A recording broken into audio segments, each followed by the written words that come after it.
Good afternoon. We are back for another draft. Fantasy football season is here, right? It's here. There's constant news, training camp updates. Fantasy football season is officially here. It's time.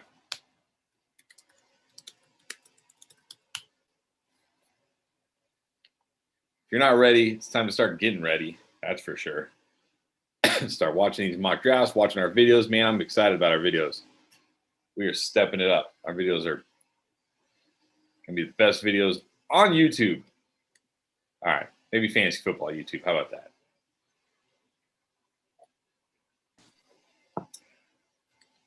What's up, Al?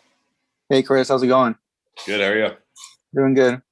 Good. I was thinking about that draft I sent in the Discord. I think it was on the first best ball draft I showed you guys. Oh yeah. Yeah, I was thinking of like I was a little bit late at night. I was thinking about that one because I saw I mean it was decent at least. Yeah. Yeah. No, I think it was good. Like I said, I think the only real thing You is said Sam Darnold and Michael Thomas. well, That's what you said. Yeah. I mean, I don't know if I'm willing to take Michael Thomas that high. Uh-huh. I just don't like Sam Darnold at all. I mean, I have him in a few drafts. I think I auto drafted him a couple times, and but the big thing is like with your 2 and 3 positions, so like your quarterback and tight ends. Uh-huh.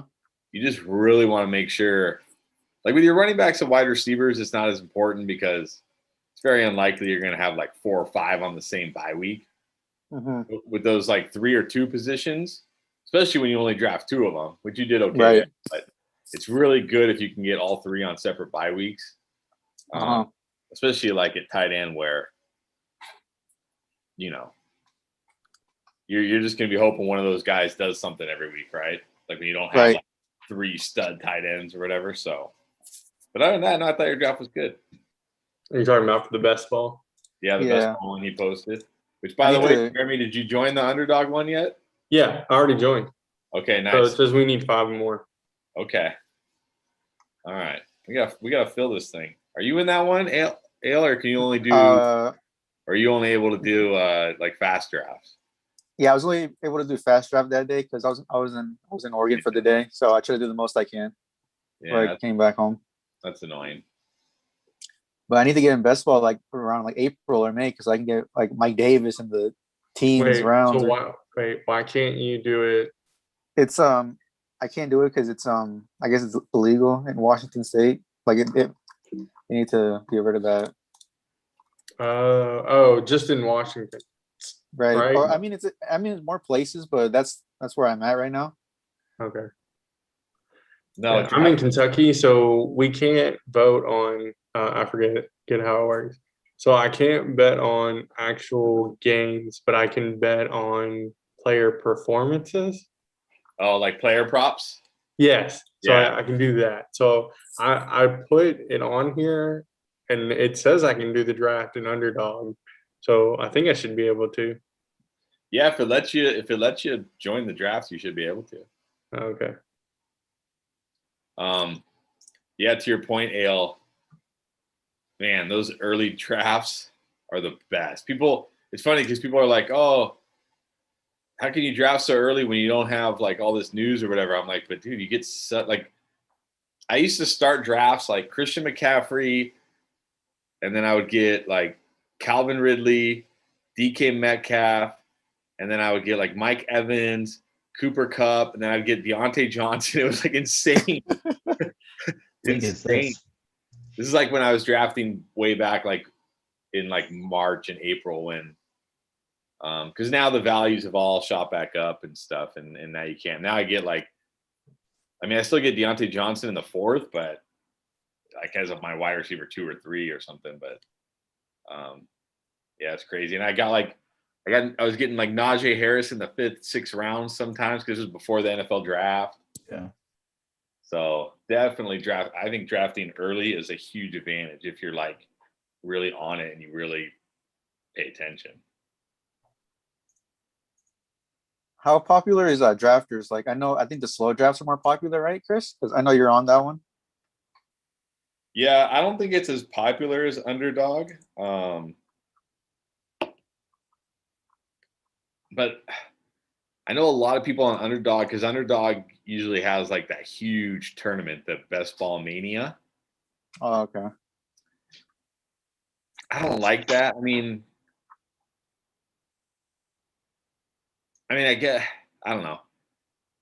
Because I used to do best ball way back in the day when they first started, and there was only one site where you could do best ball, and it was just your standard like 12-team winner take all, and you just did that over and over and over. And I just got used to that strategy in drafting. And there's a different strategy when you're at a tournament, right? Because you're playing against 100,000, 200,000 people. So you can't just you have to try to build a unique team that can score a ton of points. And I also don't like the half PPR personally. I like the full PPR. Yeah, I prefer full PPR too, but I had no choice pretty much. Yeah, but Underdog's definitely more popular for sure. Drafter's not as popular. All right, let's see, is Forest Creek here?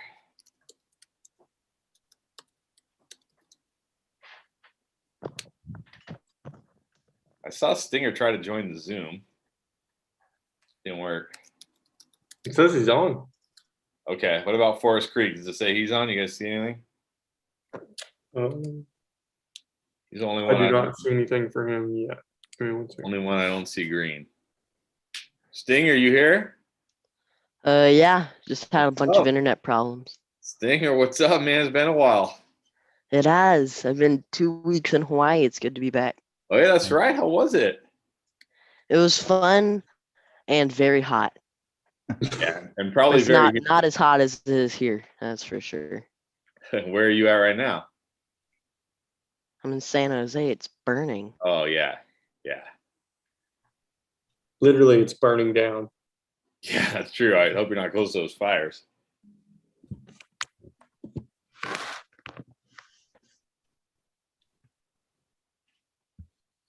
Just waiting for Elgin. So is Pierre drafted tonight, or is it Pierre's wife?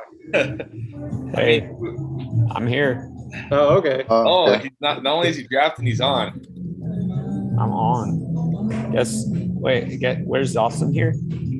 Yeah, He's there. he's All right, guess where I'm at. Give me one guess. Guys, I Dunkin' just saw some huge breaking news on my Twitter feed. Are you guys ready for this? Uh-oh. Packers released Blake Bortles. Oh no. I guess when you sign Aaron Rodgers, you don't need Blake Bortles anymore. I guess. We don't get that Jordan Love, Blake Bortles QB battle. You mean Jordan Love rides the bench for the rest of the year? Yeah. Yeah, definitely. But if Aaron Rodgers hadn't come back, it was going to be a Jordan Love, Blake Bortles competition for the starting role. Hey, I'm giving Forrest.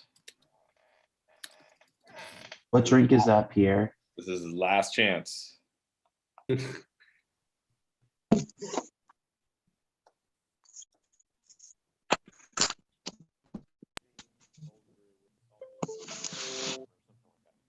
Pierre, if you're talking, we can't hear you. Oh, yeah.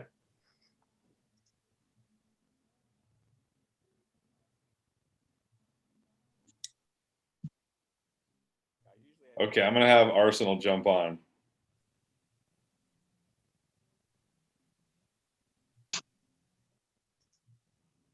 Because Forest Creek, Elgin isn't here. So all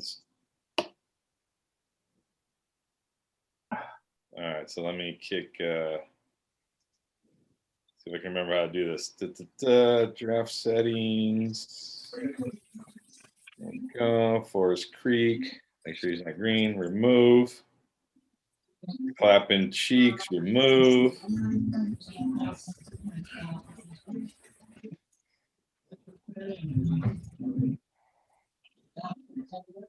Can y'all hear the coffee house music behind me? Like, is it distracting? No, Your not noise that goes up much. loud. It's not as bad as that time you were in the gym at the volleyball. That was bad. was like, "Ah!" Like what? What? You're like talking, Yeah. like your mouth was moving, but nothing was coming out. All right, we got Arsenal. Here we go. I feel like this is the first draft of the actual fantasy football season. Like fantasy football is officially here. People are ready. Is this when you're gonna drop on us that this is our redraft league for this year? Yeah, exactly. Yeah. Well, it depends. I'm gonna wait and see how my draft goes. If I really like it, then this is the redraft league. If I don't like it, then no. You got about 3 weeks for about the next month before you can officially say that. So you got enough to pick from. That's how I'm gonna do. I'm just gonna go back and look at all the drafts and be like, "Ooh, that's my favorite team." Okay, guys, this is our redraft league right here. It's a good thing Really? Clapton's not saying that because he'd be saying that every week. Because every week it's his best draft ever, right? Yeah. See, that's the thing. Austin, he's like, whatever one you pick, I don't care. It's my best draft ever. I will say the order of this draft is the way I have is the order I have my RBs in. So it's McCaffrey, Cook, Kamara, Henry, Elliott. Elliott and Henry can always be flipped. Oh, Aaron Jones is your 7th running back too? But no, didn't say that. Aaron Jones. 'Cause- give me 1 second. Yeah, with Thomas out, I'm bumping Kamara up to number 3. It's official. With you, Pierre. Well, speaking of Michael Thomas, you know that draft I just posted in the Discord, the Raz Bowl. Yeah, the guy 2 picks before me timed out, and so he got Michael Thomas in round 3. That's what you get.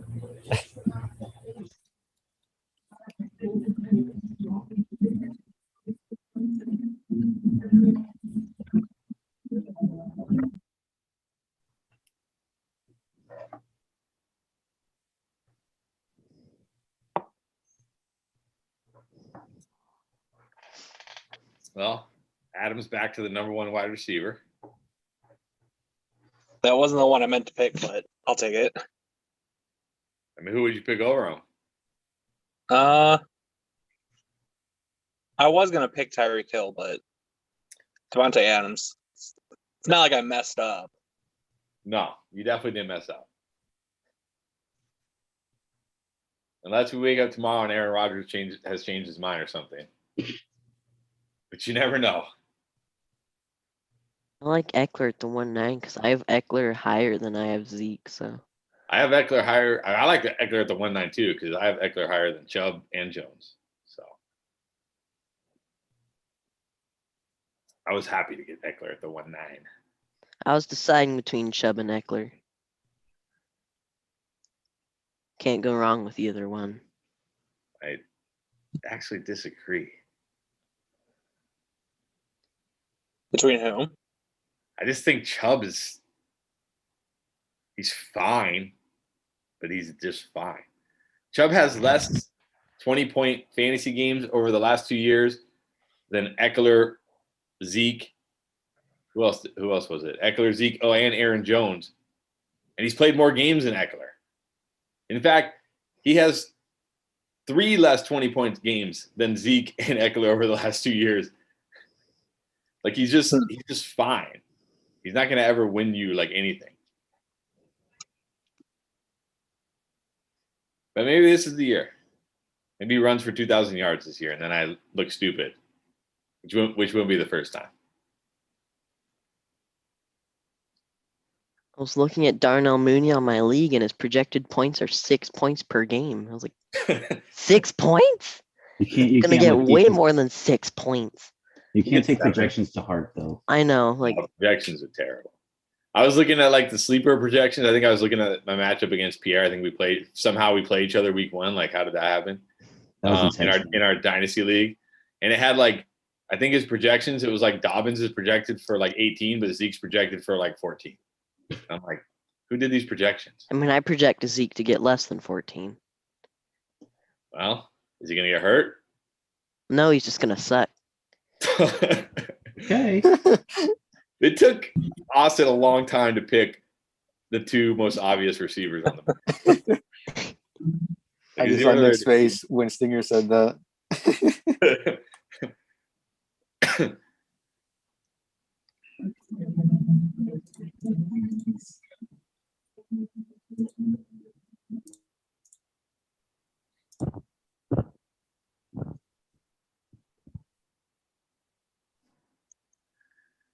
Am I way behind, or is it taking everybody forever to pick? There we go. Oh, I thought you'd go. Just the back end.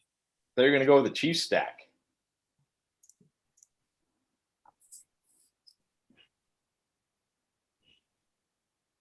Surprised Jeremy didn't go with the Chiefs stack there.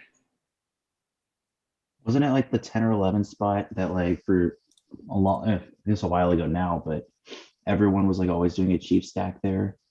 Yeah, Bill did it. I think Bill went Hill, Kelsey, Mahomes, like in that order in one draft. Yeah, something like that.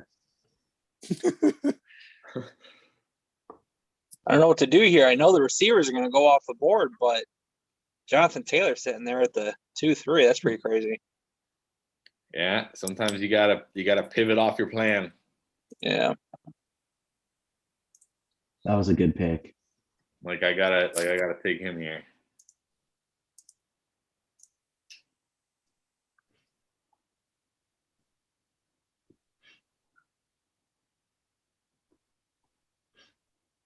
Surprised you didn't go with Justin Jefferson there, Stinger. I'm not. I'm just kidding. I know. We're just having this conversation. Sorry, I got kids crying everywhere. No, I was just saying. I'm shocked you didn't go with the Chiefs stack. I thought about it for a second, then I was like, I'll try something different.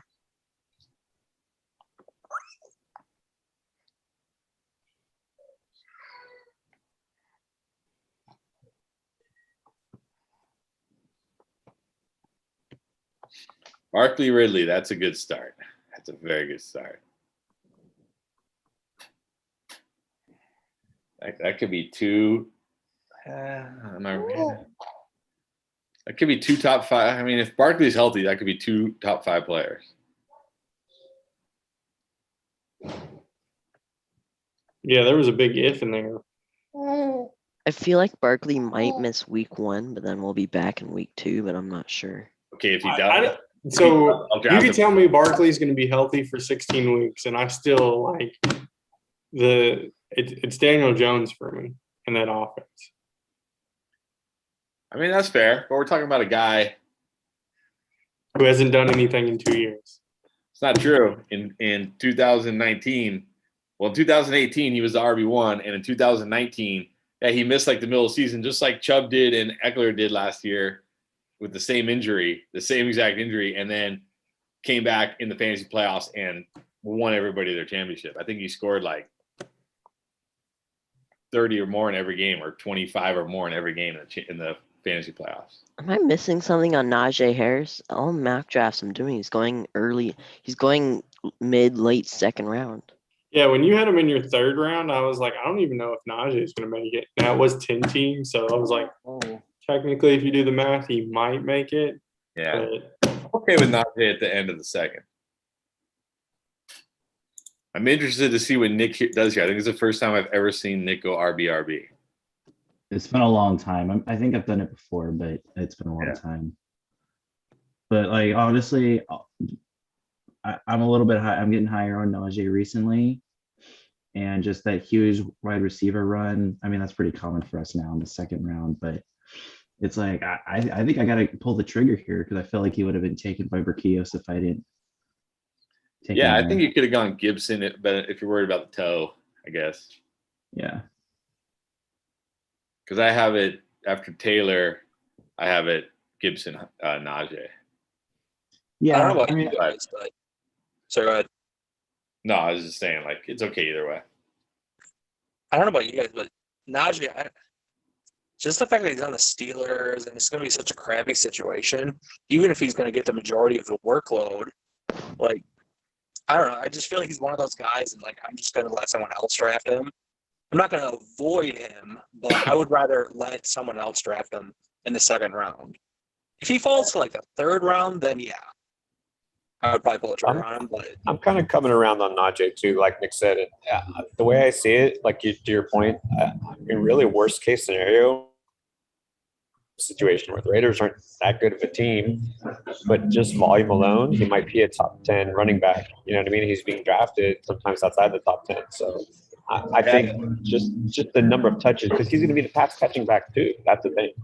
That's true. That's the thing. Josh Jacobs was terrible last year, but just on volume, he finishes the RB9. So it's touches that's it. Like I was going to get, and he's guaranteed to get basically all the touches in that backfield. he'll catch more passes than Josh Jacobs, who doesn't catch any. So definitely catch all. He's a pretty good pass catcher. I mean, I think he could have a better season than Jonathan Taylor, really. Woo. I don't think it's far fetched. Honestly, I don't know what people are expecting from. I mean, I think JT will get plenty of work on the ground, but he's not going to catch 50, 60 passes unless Nyheim Hines gets hurt. Exactly. He's not.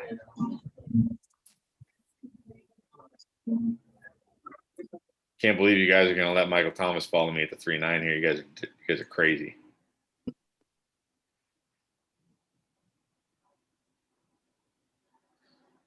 Stinger, no. Stinger. Did you miss the Stinger? Did you miss the news, Stinger? No, but I mean, I believe Michael Thomas's potential, especially at the late third round. But you know he's going to miss at least probably half the season. Put him in your IR spot, sign another wide receiver. I mean, is that a real pick? You could have taken him in the 8th round. Stinger, he's going to miss half the season. He's still Michael Thomas. He's still solid. Did you see him last year? Okay. Yeah, I made the mistake drafting him at the 1-7 last year. Well, now you just made the mistake drafting him at the 3-8, but thankfully this is a mock. And I was deciding between Michael Thomas and Amari Cooper. You should have taken Amari Cooper because he's probably going to play significantly more games than Michael Thomas. On Sunday's draft, you went in the 7th or 8th round. Yeah, and even that's high. Right. The point is, even if you really want Michael Thomas for whatever reason, you don't have to take him for another several rounds. You could still have him in the 7th. That's what I'm saying. Is you could have taken filled your starting lineup first. And don't draft Michael Thomas in your real draft, Stinger, please. Unless he falls ridiculously far.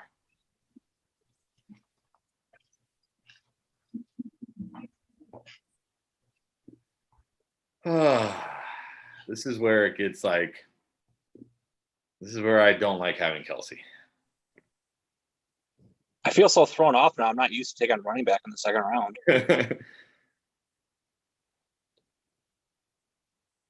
I figure I might as well go for it since I put myself in between Clappin, Jeremy, and you. I'm like, okay, well, I'm already in a crappy spot, so switch up the game plan.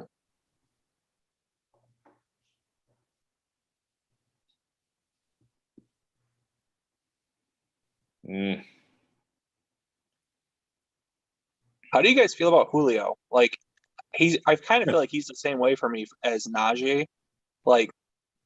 I'll just let someone else draft him and take the chance on him. I know Julio was amazing, and when he was playing this year, he was good.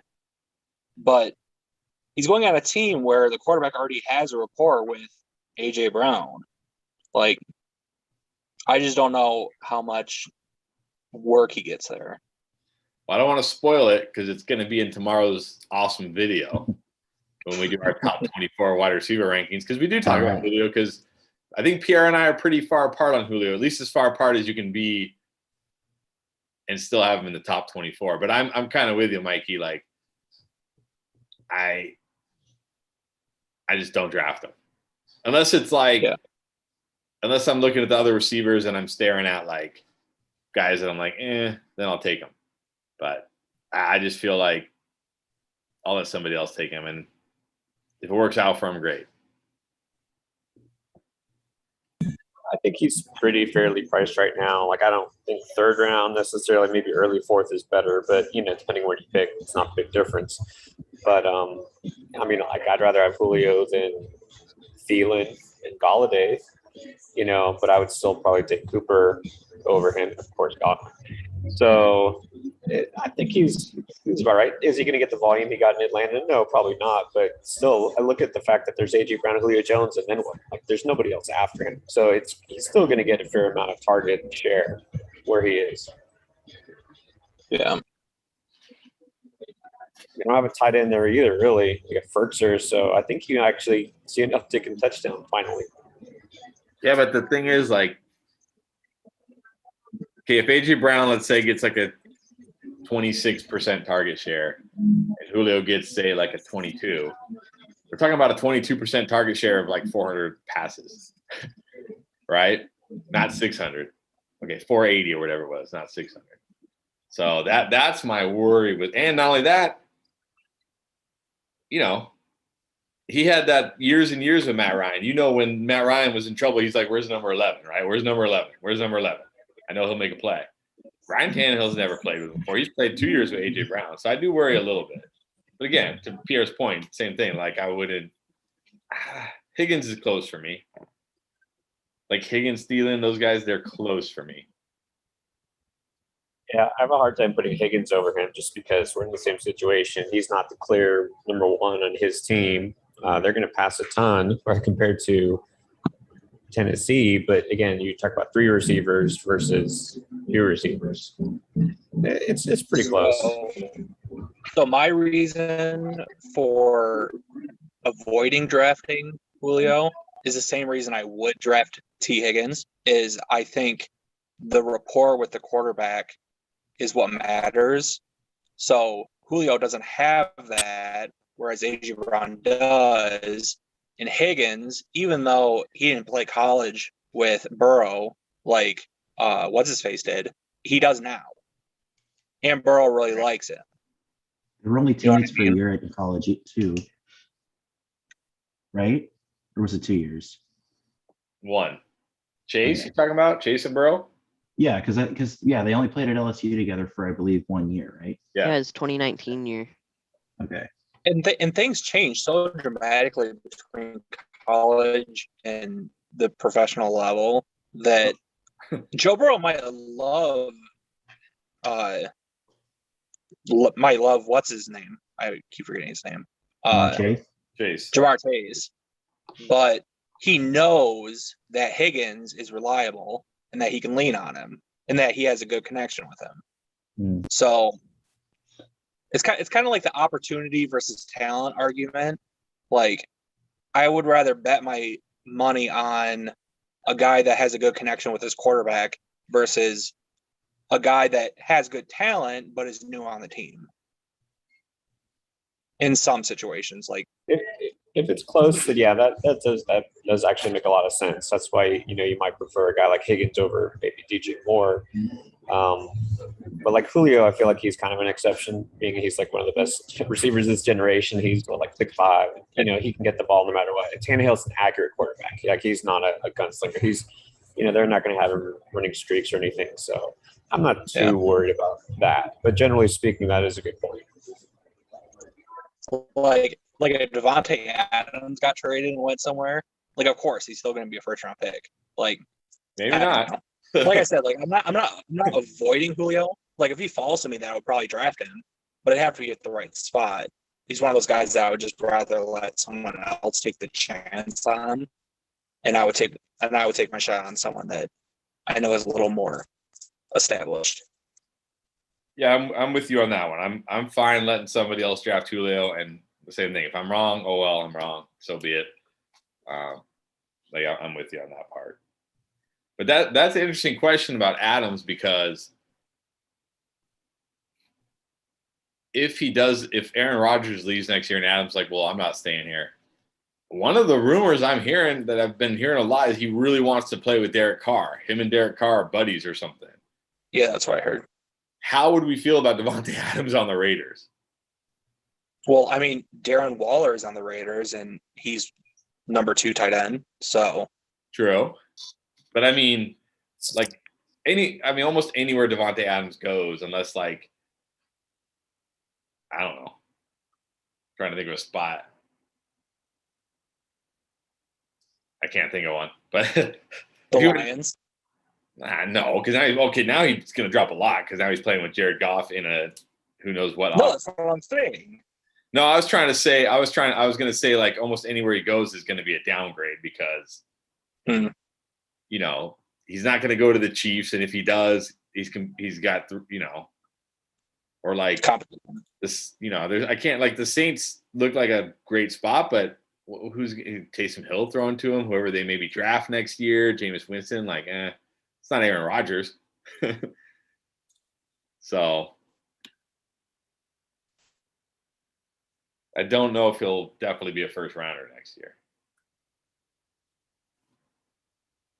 And if he signs that extension and then Aaron Rodgers leaves and he's stuck with Jordan Love, I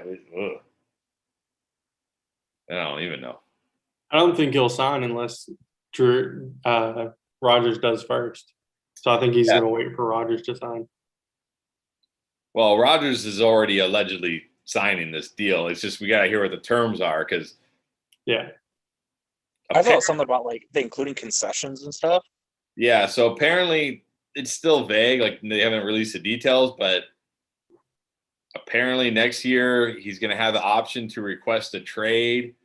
I don't know if this is accurate, but he can request a trade, and if the Packers say no, he can retire, and they still have to pay him. So, Jeez. yeah, I saw it was like a 2-year or 1-year deal with a second-year player option where he can choose if he wants to stay or not. I didn't hear that about them having to pay him still, but that's the thing. We don't know yet. We don't know how they're going to do it, but the main thing is that next year he controls his fate. Like he's not tied. He can stay with the Packers, but he's not tied to the Packers. He has the option to leave. So yeah, I don't think Adams will sign. I mean, I know that with this new deal, apparently they freed up a bunch of cap space, so now they can like offer Adams even more. But I'm curious if he'll actually sign an extension without knowing Rodgers' plans or not.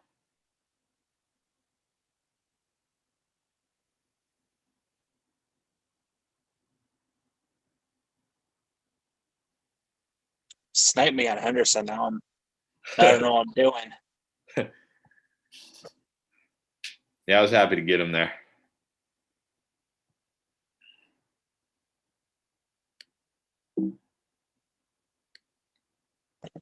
Oh, I did not pick that.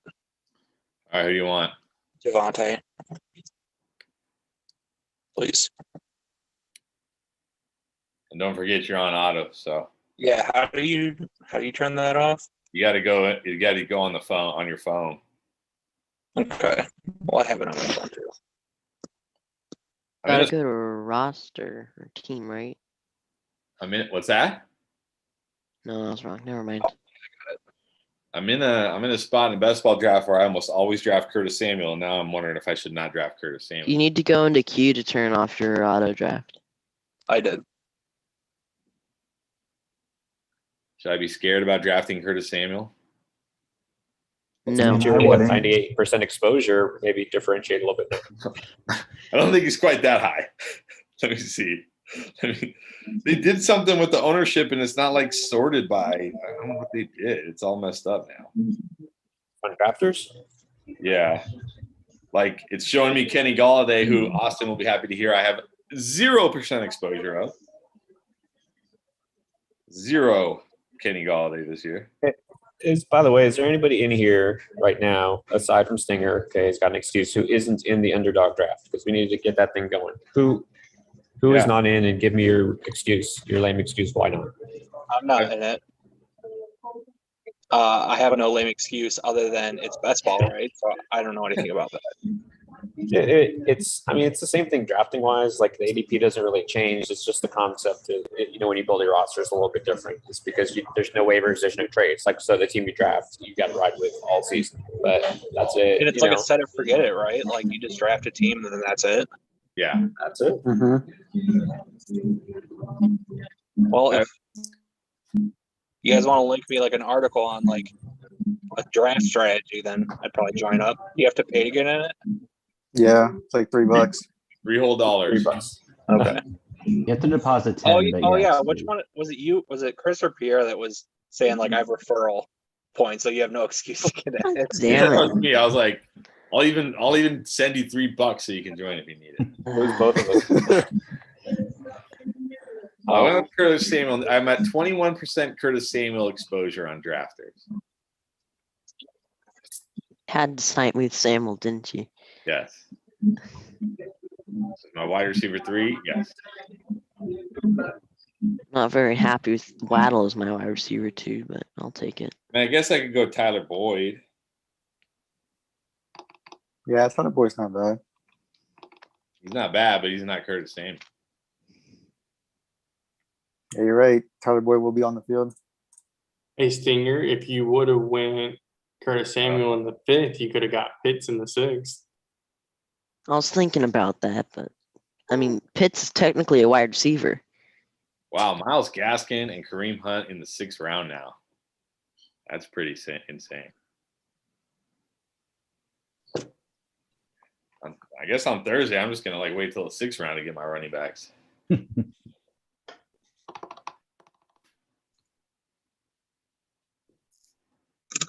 All right. Yeah. It sucks. Oh, Chris, do you think we can have a second exchange?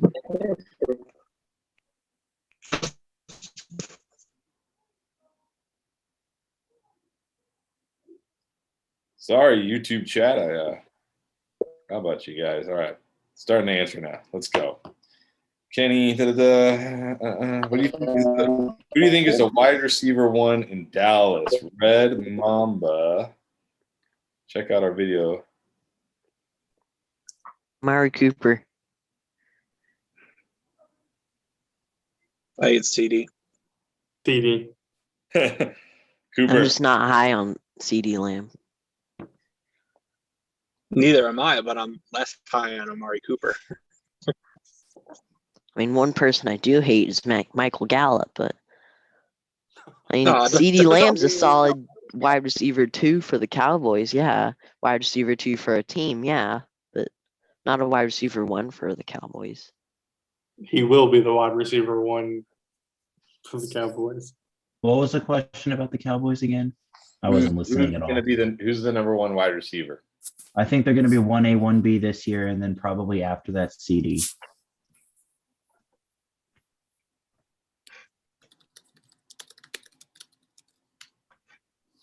Yeah, that's kind of how I feel.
I have a question for you guys. What do you think about Zach Ertz possibly coming back to play for Philadelphia still? Do you think that affects Dallas Goedert? Oh, Yes, it does. it Yeah. has to. Even if it's a little bit, it has to. I think Richard Rodgers would have affected Dallas Goedert a little bit. Stinger with the Stinger always with the takes. But not as much as Zach Ertz will. Yeah, I think it has to. Apologies in advance to Stinger, but I know he's not going to make it back to me, so I got to pull the trigger early. Oh no! Oh, God damn it. Hawkinson at the 7-4. That's very good. If I didn't have to take a wide receiver there, I would have 100% taken Hawkinson at the 7-2. Yeah, that's great value.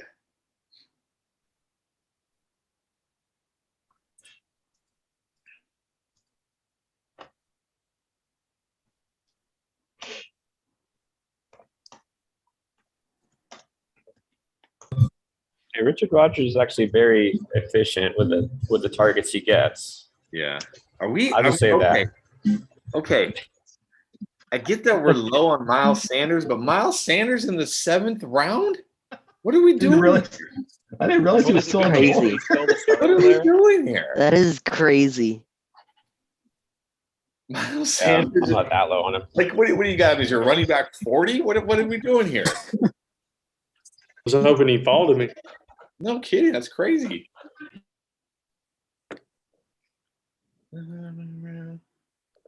Oh, yeah. This is.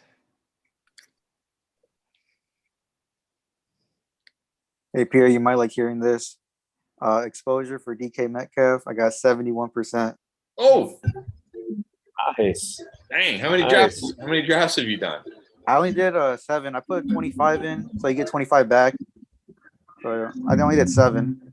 All right. Well, yeah. But I kept drafting from like the 4 through like the 6. The farthest it was the 8. But I wanted to take somebody else, but he kept Wait. falling to me, so I had to take DK Drafted Metcalf. DK Metcalf in the 8th? No. Like at the 4th. Like I was in the 4th, and then like I kept drafting like at the 2-9 and the 2-7 and all that. Oh yeah, that's a great Yeah. spot for him. That's about where he goes. Yeah. Yeah. Get him at No that. Seattle bias there, so that's good. No, I wasn't. Trust me, I wasn't trying to. I was trying to take some diversify, but kept falling. Yeah, but you know, They he's wanna- got more upside than anybody else who's going at that spot. That's facts. Terry McLaurin, I mean, if Curtis Samuel isn't 100%, Terry McLaurin is another guy you realize is going to be by far the lead target there, and there's no depth behind Samuel really, except for Cam Sims, who is a best ball flyer. But I mean, you got to put McLaurin back in the top 10 conversation. Well, okay.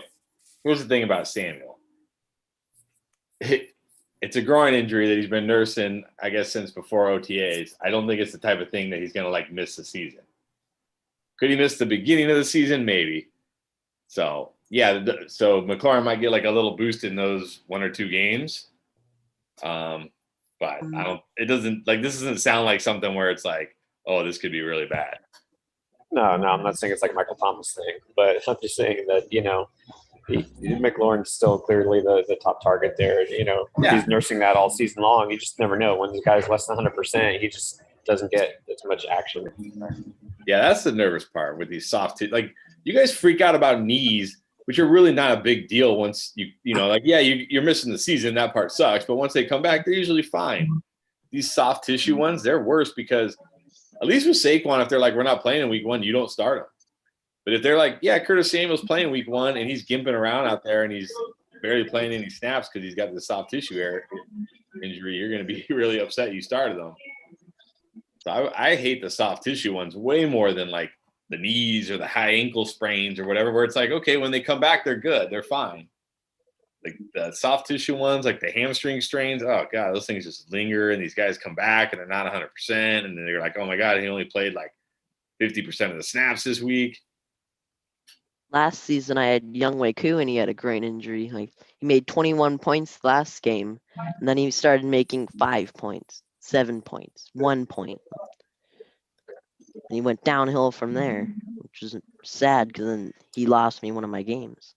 I thought it was so funny all season long. First of all, well, you're not on Twitter, but if you're on Twitter and if you're bragging about your kicker, you get out of here. But all on Twitter, I'm like, oh, Koo's the MVP. Oh my God, if you have Koo. And then in the championship week, he got like 4 points or something.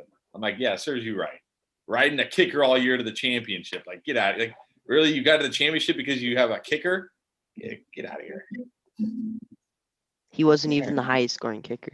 I'm Kicker just was gonna even say, drafted. I had Jason Sanders, and he definitely helped me. Young Wei Koo That's helped not me a right. lot. Yeah, really, I took him you way should- too early because I didn't know what I was thinking. Really could have no kickers and should have IDP instead of team defense. Yes. I know you guys hate him, but I probably would feel way differently if I didn't have the highest scoring kicker last year. But like, it was definitely an added benefit to have a kicker that was kicking for like 10 or 15 points a game. Oh, it's a Versus huge, someone who's kicking for like 2. it's not an added benefit. It's a significant, massive advantage. And it's a no offense, sheer luck, massive advantage. So that's why I don't like kickers. Because your kicker could just easily I remember there was a week, it was so funny because I'm in a league with my buddy where him and I co-manage it, but I'm in my home league and we have kickers, of course. And I looked and there was like a 5-week stretch where the kicker I played got like 4 or less points every week. That's almost impossible. Like that's almost impossible. Like I was getting like 1 point for my kicker. Like I even had that guy who was the dude with the glasses from the Colts. Rodrigo Blankenship? Blankenship. Yeah, he got me like 1 point. I was like, what? I was like, oh, okay, well, this game's going to be high scoring. The guy gets like 2 extra points or 3 extra points, and that's it. It's like, this is stupid. This is so random. There's no way. And there's actually somebody actually did the research and proved that there is you can't use Vegas over-unders. You can't use there's no way to predict it. It's just, yeah. So yeah, when you have the great kicker, it's awesome. Like I had Justin Tucker that one year where he was getting like every week he was making like 5 field goals back when they had like Joe Flacco, and I was like, yeah, this is awesome. But then when you don't, it's like this is stupid.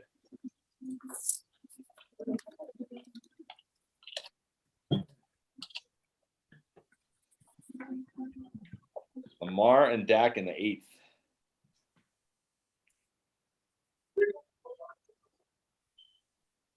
This is Pierre's kind of draft. So let those QBs fall.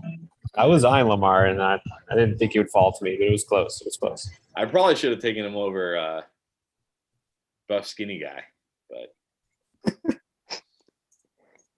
By the way, I don't know if you can tell, but the music ambiance in the Starbucks has changed from coffee house vibe to 80s pop. So I got the Eurythmics going right now. It's actually kind of groovy. oh, nice.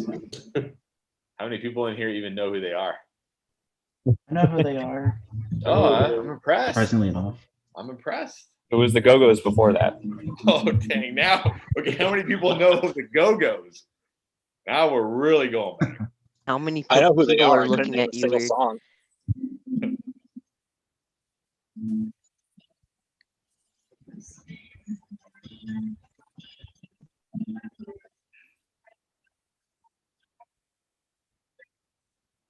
Yeah, we gotta fix these QBs ADP guys.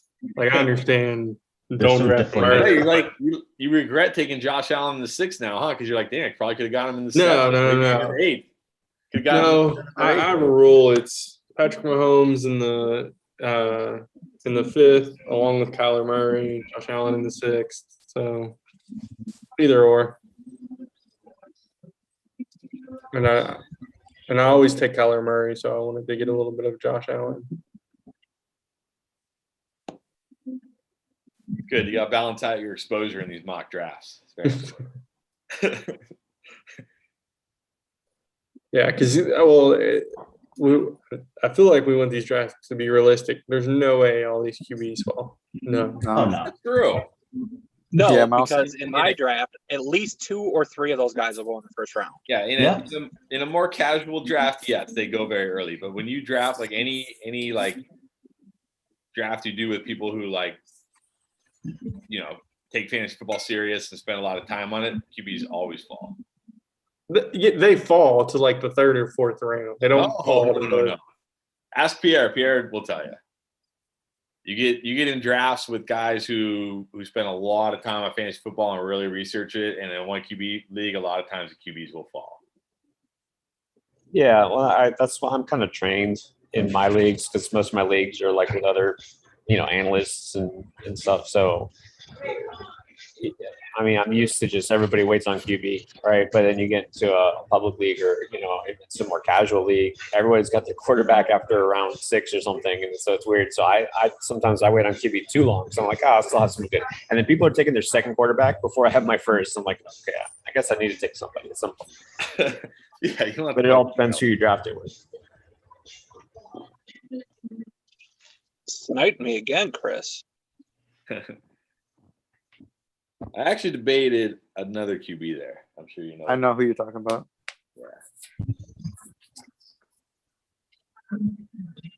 But I gotta stay on brand here. I gotta stay on brand. Although Chase Edmonds is absolutely not on brand. That is way off brand.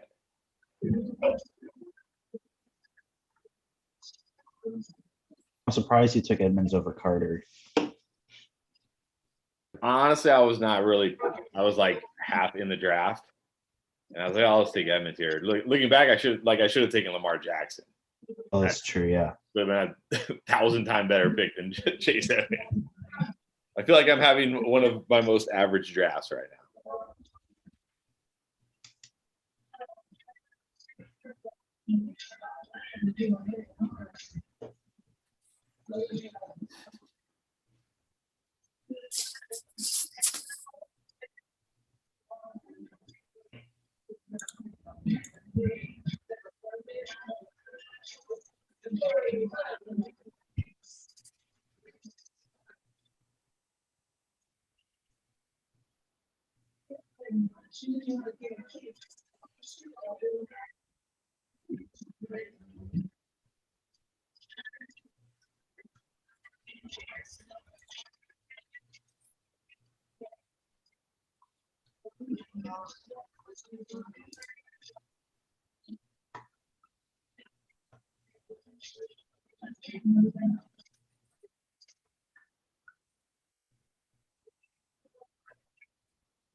By the way, guys, I'm really excited for the video tomorrow. I think it looks even better. I think it's really good.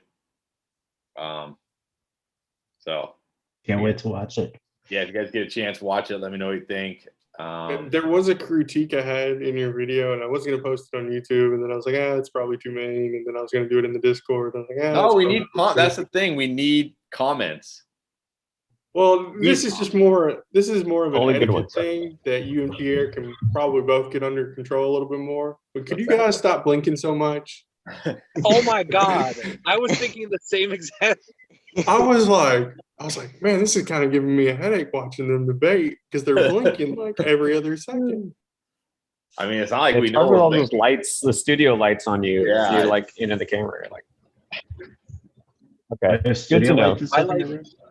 I noticed Well- Turn down the Chris was doing brightness a it at bit. first, and I was like, oh, maybe he just blinks a lot. Like I'm not gonna I say do it. actually. That's No, a I little do. It's a nervous twitch I've had my whole life. But then as soon as I realized that you were doing it, like a minute later, I noticed Pierre was doing it, and I was like, maybe they both For me, have it's it. probably just too much caffeine. That's the other thing. I have probably too much caffeine. I mean, you But draft it was in just one thing I was Starbucks. noticing. I was trying to watch it and like take it seriously, and then I just noticed like Chris is blinking a lot, and then it like Pierre starts talking, then Pierre starts blinking a lot, and I was like, oh man, this is giving me a headache. I was like, I never I mean, noticed that. I'd love to sit here and say, yeah, I'm not gonna blink as much, but it's not that easy. The next video that comes out, they're gonna blink a total of 2 times in the entire 12-minute video. Let's go back to this. Yeah. It'd be like Clockwork Orange, where I have the thing like this. Water is gonna be streaming down our face. You're gonna have a bottle of eye wash just outside the camera spraying it in your eyes every time it switches over.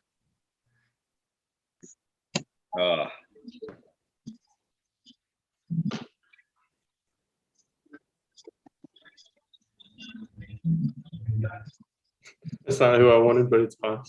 I'll just take who I want in the next round. Okay, see, this is what I mean. I haven't even been like looking like who's available, who's coming up. I'm just like, oh, it's my pick. All right. That way for Mikey and anybody else who is interested, the best ball, talking about best ball strategy and rankings. I posted some links just now in the chat. All right. Thank you. I did an article yesterday, I guess, but it was for FFPC, specifically for FFPC. But, you know, strategy and rankings is not that different, really. What's FFPC? It's just one of the bigger. It's like a high stakes site. They have main Okay. event. They have leagues that are like $2,000, but they also have $5 ones and $35 ones. So it's just they're a partner of us at Rotoballer. So I do stuff with them. Have like a ton of leagues, but anyway, it's just one of the sites. I was actually shocked AJ Dillon was still there in the 10th round. I was never going to draft him, but I was shocked. Oh, Arsenal got sniped too. By the way, for all you handcuff lovers, like Arsenal, I saw something where this guy did research on like running backs and like backfields and stuff. And when you're talking about like a pure handcuff, like a guy who like not like guys who have some value even with the other guy there, like guys who have like no value, but like Mike Davis last year, 4 of those guys in the last decade have paid off. 4 in 10 years. So good luck with AJ Dillon. He'd somehow be the, I think maybe the first back-to-back. Who was the pick? Was it Mike Davis last year? Yeah, he was the 4th one in the last 10 years. Okay. So you're saying handcuffs with the intention of starting after the starting guy gets hurt? No, Right. talking about handcuffs. Like, okay, think about like Latavius Murray. Like if they run a more run-heavy offense, he's gonna have value whether Kamara's healthy or not. He's not gonna be more valuable than Kamara, or like Jamal Williams. He's gonna have value whether Swift is healthy or not. AJ Dillon probably not going to have much, if any, value if Aaron Jones is healthy, or think like Tony Pollard, or think like Chuba Hubbard, guys that Alexander Madison, guys that have almost no value unless the starter gets hurt. Because what usually happens is even if the starter gets hurt, it's not like we saw with McCaffrey last year where they missed the whole season. I mean, it can happen. Maybe they missed like 3 or 4 games. That's all you get out of your handcuff. Or like we saw last year with Saquon Barkley, they go sign Devontae Freeman, then he's not very good. Then when Gallman comes in and he's okay, and then he get something, but he's not that great either. And then they bring in this guy, right? We see stuff like that where it's like, or even like the 49ers, Jeff Wilson ended up being a beast, and he was like the 4th running back or something. So that's what usually ends up happening. That's the problems with the pure handcuffs.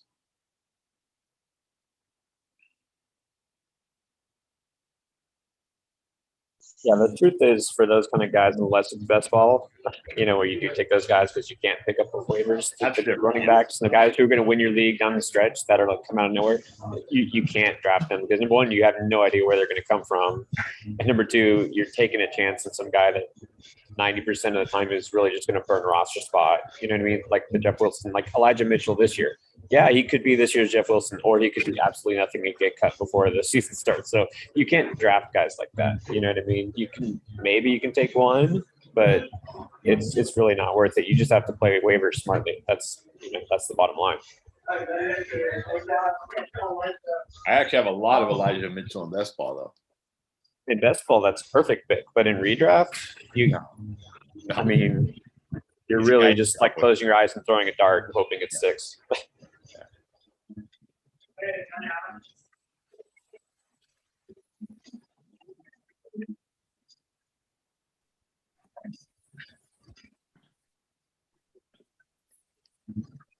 I got sniped, so I didn't know who to draft. I didn't want to draft. And he's Penny. fine there. I didn't want to draft Penny because I don't like Penny, but I would have drafted Pollard.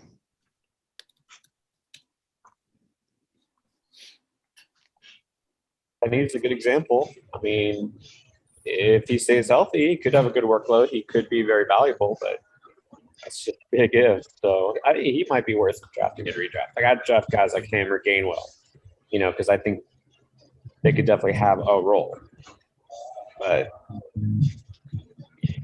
they might not necessarily be a league winner down the stretch. You would need Chris Johnson to get hurt, really.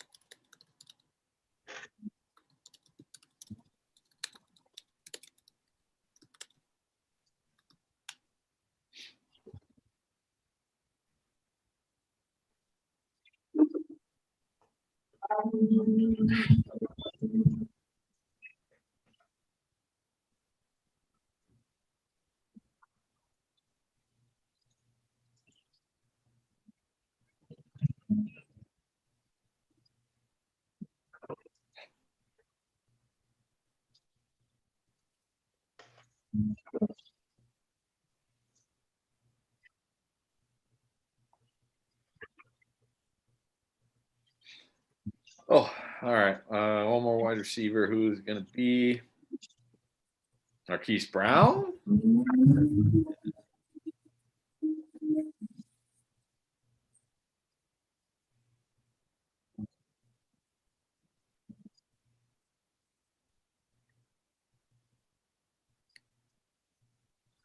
Take a chance. Take a chance.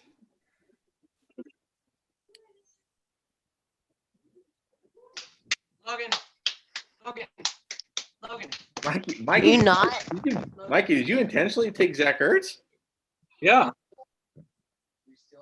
All right. Why not? I mean, I could have taken any of those other guys: Gesicki, Gronk, Irv Smith. I I don't know. Switch it up. Because he was terrible last year. One Carson year. Wentz was I terrible mean, last he's year. Terrible. That whole team was terrible last year. No. I mean, he is terrible. Not Hey, past tense. I mean, You're talking about the guy who has the most receptions ever by a tight end in a single season. I mean, he's not. and you terrible. think Jalen Hurst is going to feed him targets this year? No, I didn't. I don't think that was a good pick. He could still get traded. You never know. It's possible. It's not like they said that's it. We're not trading him. End of story. It's just not yet, right? Just not yet. You got to wonder what was the mark. I mean, probably needs somebody to get hurt, right? You don't think Ertz would take over if he was going to play? No, I think he's the 2. I think Goddard at least. Yeah, Goddard was getting more work than him last year. Right, but I don't know. Last year was a dumpster fire. I don't know. Like I said, I would have normally picked any of those top guys left, but since we were talking about Ertz, I was like, okay, well, I'll pick him up for fun. But look, I could have picked up literally any of those guys. Yeah, no. I hope that doesn't affect my overall grade. It was under the it was just for fun. I guess it depends Went on from 9 to 2. It depends on who's grading. So Yeah. Depends on who's grading here. Who wants to grade? Whoever grades it, just know that I would have normally picked one of these other guys. Okay. But I picked it for fun. I mean, if you're getting docked for your last round tight end pick, that's pretty bad. Normally I'd stay in grade, but I got to bounce, guys. Talk to you All right, soon. Nick. Appreciate it. Later, Nick. Bye. Who wants to do it then?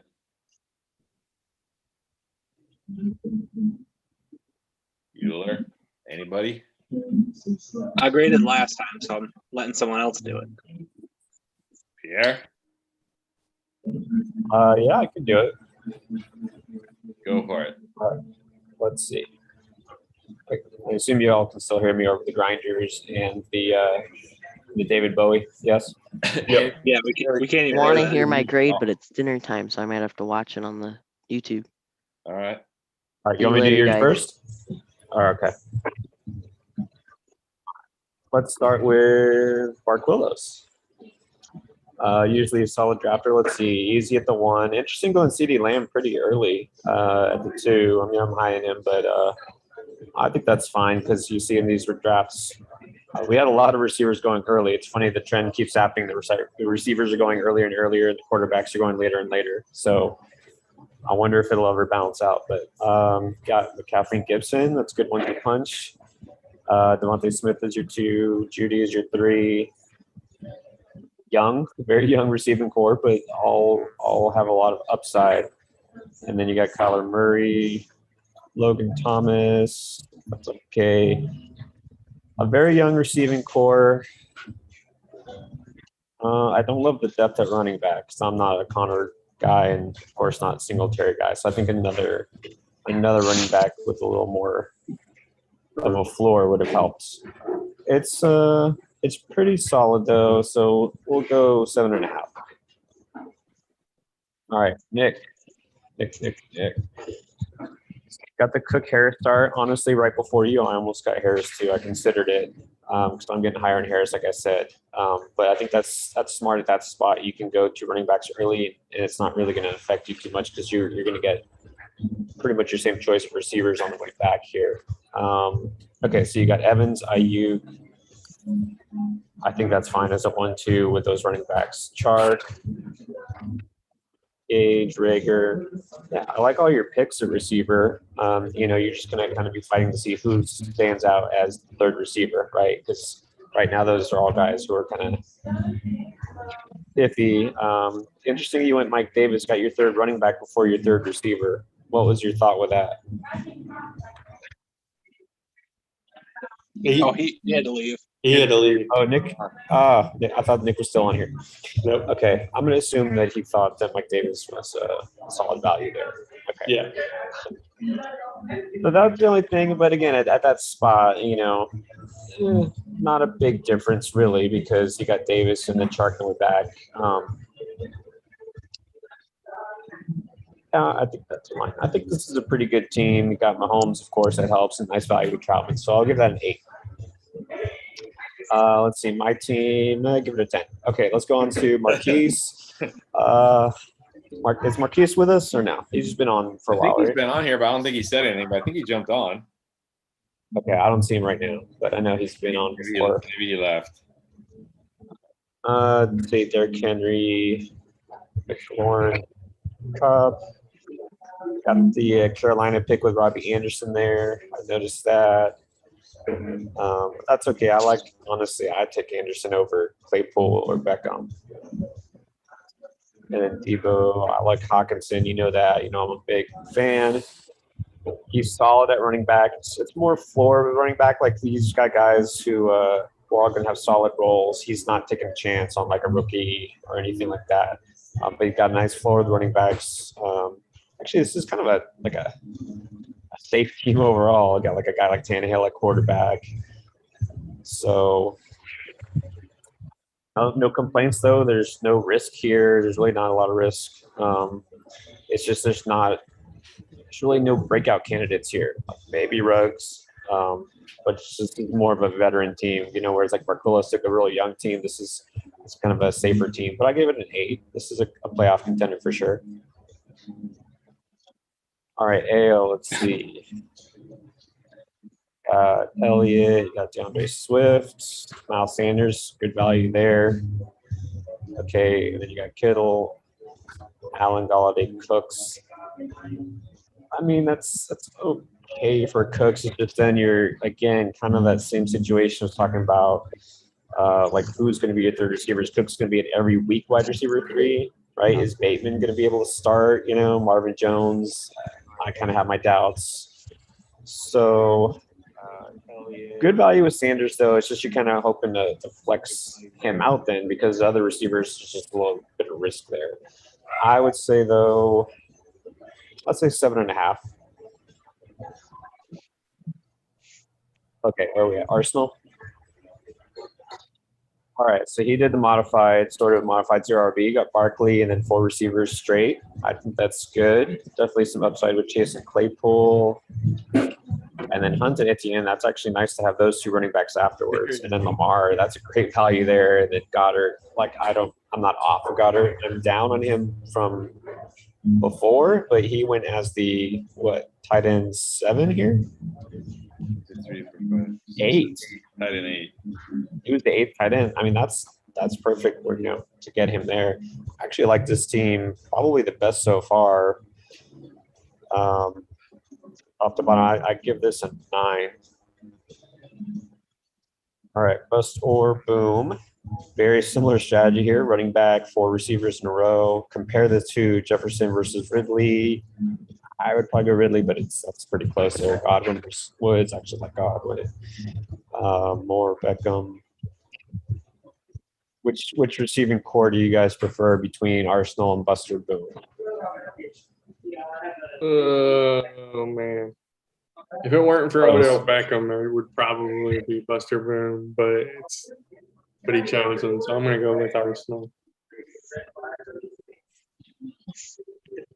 Close. It's pretty close. I mean, I know a lot of people don't love DJ Moore, but again, I'm not convinced Chase is necessarily going to break out this year necessarily. I don't think he's going to do better than Moore. I prefer Moore. I'd probably say I like Buster Boone's receivers a little bit better, but I also think Barkley's definitely got more upside than Jones. Gaskin versus Hunt. Andrews 2 rounds earlier than Goddard. That's not necessarily better. I prefer Lamar Jackson to Russell Wilson. So I'd give this one a slight downgrade from Arsenal's, but it's still a really good team, and he got some good value. So maybe 8.5. And he got Quadzilla. That doesn't hurt. So. All right. We are now on to the Stinger. I'll put it in front of him just because. So the Stinger, which a little early for Chubb. I would have preferred Eckler, but that's not a bad pick. And then you got AJ Brown, Michael Thomas. This is a 5 just for the Michael Thomas pick. I mean, it's kind of hard to overlook that, isn't it? Look, okay, let's forget the Thomas pick. Let's just pretend he's stashing, right? Okay, so his receivers away. Brown, Waddle, and Landry. Devontae Parker going with the Dolphins vibe there. Receiver. Edwards, Hilaire, Mostert, Pitts, Aaron Rodgers. Yeah. It went from like a 5 to a 3. It's still kind of all right. Let's say 6. 6 sounds reasonable, doesn't it? No, not really. No, No? yeah, it doesn't sound reasonable. Okay, being generous. Okay, but you know what? Hey, you got to respect Singer. If nothing else, like when we mentioned the Thomas pick, like he had conviction. He stood by it, right? And he's like, dude, he's worth a 3rd round pick. And let me tell you why. The problem is he's not going to make it to the playoffs to where Thomas is going to be valuable. But you know what? In week 12, when he puts Thomas in the lineup for the first time, he'd be like, see, this is why I did it. Sure. All right, Chris, got your guys, Eckler, Kelsey, and then you know how that affects the bill. That means your number 1 receiver is Cooper, number 2 is Thielen, number 3 is Curtis. Could have had a good season to Samuel. 4th is Fuller. Daryl Henderson. I mean, you're definitely taking a chance. You're hoping that Henderson has that big season. Edmonds, I mean, Edmonds on that new regimen, he's going to break out, so that makes up for it. I mean, if you can get bigger and smaller at the same time, you're doing something right. And then you got league winner Jalen Hurts, so you do have 3 potential league winners there. I'm going to love when Let's Hurts see. finishes outside the top 12 of QBs. Only way that happens is if they trade for Watson. Or he Which gets is still injured. possible. Well, okay. Or he doesn't run that much. Wow. Sure, if he gets injured. I mean, come on. Mahomes finished outside the top 12 QBs if he gets injured too. I'm gonna say Chris is not alone. I just edited. There's an article coming out tomorrow. A guy who's with Rotoballer and Fantasy Pros, and he just got verified on Twitter. I guess they're verifying a lot of people. He wrote an article. I proposed path to QB1, Jalen Hurts. Basically, like Jalen Hurts will be a QB1 this year. I saw his tweet, and I almost retweeted it and said, "Wow, I thought I've now found somebody higher than me on Jalen Hurts," but I didn't. But he actually said in his tweet that Jalen Hurts will finish ahead of Dak Prescott. Yes. Even And he wrote a full article on I'm it. not that high on Jalen Hurts. Now, to be fair, he is an Eagles fan. I will tell you that. But Okay, well that null and voids everything. all right, so to the team. So, This is one of the worst teams I've drafted in a long time, to be honest. Does this team beat Singer's team? Yes. I don't know. Well, the Kelsey, and then he just has a better wide receiver. Because I don't have Michael Thomas, so I think I can Yeah. beat Singer's team. That's I'm fair. surprised you took Cooper over Deontay Johnson. I thought you liked Deontay Johnson better. No, I have Cooper over Deontay Johnson for sure. This is an okay team. I'd say it's a solid 7.1. Okay, I'll take the 0.1. All right, Mikey went Devontae Adams, Jonathan Taylor, got Deontay and Courtland Sutton, Devontae, Sermon. All right, so very young at running back, but some nice upside there. Good receiving core. Stafford late. Ertz, don't worry, we'll give you a pass there because you could just pick up any other tight ends. Pretty good team. I mean, I like all your picks. You didn't reach anywhere. You don't have any gaps anywhere. I'd say that's a 8. 8 for me. All right, thanks. And then Jeremy trying 0 RB approach. Let's see how it turned out. Josh Jacobs and James Robinson. Yeah, those are definitely running backs. And I mean, they will be touching the ball at some point this year. We got Hill, Metcalf, Julio, and T. I mean, that's a good start. Josh Allen, and then you got Noah Fant. So you're solid. I mean, you're stacked everywhere. Let's see who else you got. Gus Edwards, J.D. McKissick, Lindsey. Good flyer at the end. Who else? Let me see. He picked Jacobs instead of, like, let's say Gaskin, right? Because Gaskin. So I think most I have people Jacobs over Gaskin only because Jacobs competing with Henderson or Malcolm Brown. Sorry, getting my names Wait, mixed up. Jacobs is competing with Kenyon Drake, who I think we all agree on is more of a threat than Malcolm Brown, or am I in the minority here? I think they're so Malcolm Brown, I think, is more of a threat to Gaskin than Malcolm Brown is just a big plotter. he's the short yardage guy, right? He could still touchdown. Like, he legit will steal some goal line touchdowns. looks. Drake had 10 last year. It's not like Drake can't score a touchdown. He had 10. I just think 1 and 2 downs, it's Jacobs. 3rd downs, it's going to be Drake. The thing I worry about is I feel like Drake can do everything that Jacobs can do, and he can also catch the ball. Yeah, that's the scary thing. Malcolm Brown's not catching passes. That's the point. I think in a standard league, like non-PPR, because that's still a thing, I could see a case for Jacobs over Gaskin for sure. But if it's full PPR, you kind of have to give the edge to Gaskin or even Hunt just because they are the pass catching backs. And, Jacobs now will get less receptions because Drake's there. So.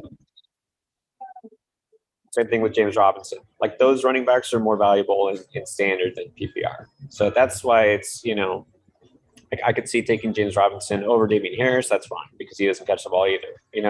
Trey Sermon. Well, I wanted guys who I knew were going to get the ball at least. All right. Since I'm taking him so late. Yeah, the Robinson pick is fine where you made it. It's just like Gaskin over Jacobs might have been better, but that's not a huge swing. But this is still solid. I'd say this is a good 8. And then Austin. Could this be your best team ever? Let's see. Diggs, Hopkins, Mixon, Montgomery,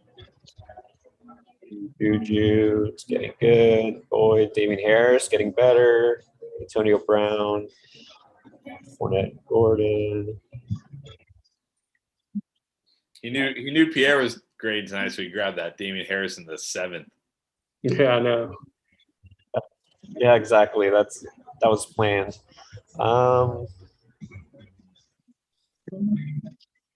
Yeah, I'd say this is definitely a contender. I mean, you have that nice floor there with all those receivers. And again, with 3 receiver league with full PPR, getting a guy like Juju and Tyler Boyd, that's smart. Even if you can say, well, we've seen the best they're going to do. It's okay. There's your 3rd and 4th receivers. They're going to give you that nice weekly floor, which does matter. I'm not crazy about Tunyon, but that's not like a huge difference. You know what I mean? You can grab another tight end later. So. Let's see, though. I feel like I'm giving too many 8s. So just to mix it up, we'll go 7.95. Go on the lower end instead of the higher end. 7.96. 7.96. There you go. All right. So my only thing with your grading was when you did Knicks. So I I don't know if I've stated this enough. Brandon Ayuk is out of the top 36 for wide receivers for me. Oh, what? The 36? That's like Top 36. Do you realize who is in the 36? Like, Yeah. arguably, like, Amon-Ra St. Brown could be in the 10 top. points a game. Yeah. 9 points a game. He won't hit top 36. Wow. Stinger. Yeah. That's a stinger prediction right there. That's a stinger take. That is a stinger take. Yeah.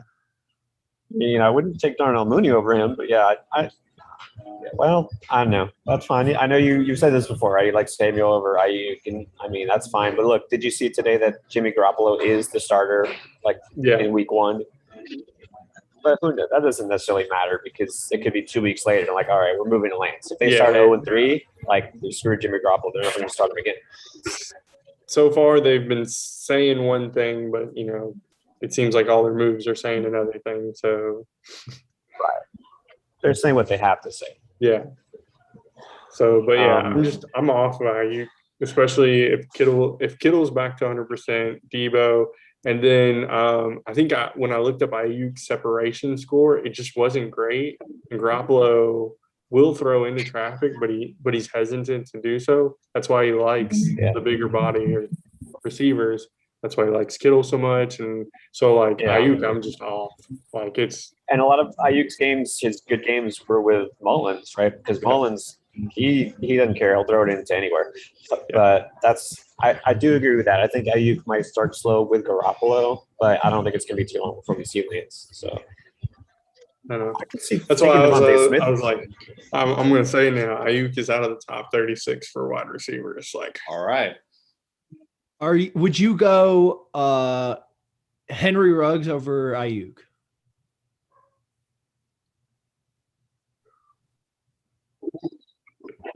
Oh man. Ruggs. He's thinking about it. He's thinking about it. Wow. So here's my defense in Ruggs. Ruggs could make that leap this year. I don't think that's the thing. I'm gonna say no. Like I said, at that point, I'd go Ayuk. Okay, how about Russell Gage or Ayuk? Oh, he's going Gage. Yeah, I would probably actually go Gage there. Wow.